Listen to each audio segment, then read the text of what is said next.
ماذا لو عاد معتذرا؟ السلام عليكم. فقرة الأسئلة الرمضانية، قلنا كل يوم هنجاوب على سؤال من الأسئلة بتاعت حضراتكم اللي هتسيبوها في الكومنتات على آخر فيديو. يعني الفيديو ده سيب أسئلتك وهنختار سؤال وهنرد عليه بكرة إن شاء الله. السؤال بتاع النهاردة حلو قوي، بيقول لك ماذا لو عاد معتذرا؟ السؤال ده ليه كليشيهات حلوة قوي وناس كتير جدا بتتداوله، بس السؤال ممكن يعني ناخده بطريقة يعني علمية أكتر أو بطريقة أو بشكل صح أكتر. الفكرة هنا ماذا لو عاد معتذرا، احنا بنفكر في حاجتين مهمين جدا. اول حاجة هو مشي ليه اصلا.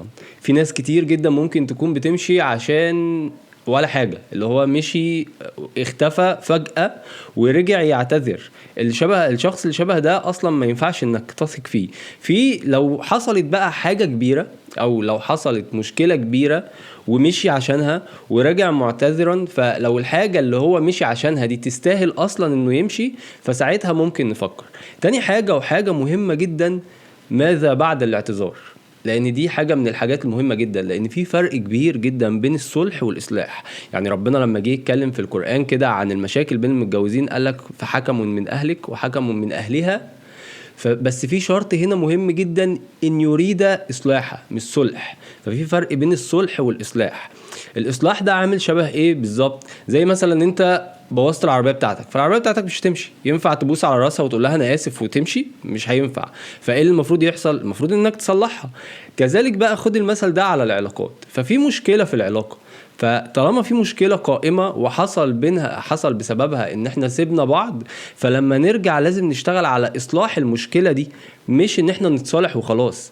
زي مثلا لو شخص عصبي فتعصب عليك، فبعد ما تعصب عليك مشي، فرجع يتظلق تاني، فتعصب عليك تاني فمشي، فهتفضل طول الوقت في السايكل ده لغاية لما هو يصلح العيب اللي فيه، اللي هو يبطل عصبية. فهي دي الفكرة، ماذا بعد الاعتذار؟ لو بعد الاعتذار إصلاح يبقى نرجع، لكن لو بعد الاعتذار مفيش إصلاح، فهتفضل عايش في نفس السايكل بتاعت تحصل المشكلة امشي ارجع اعتذر ما يحصلش حاجة، تحصل مشكلة امشي ارجع.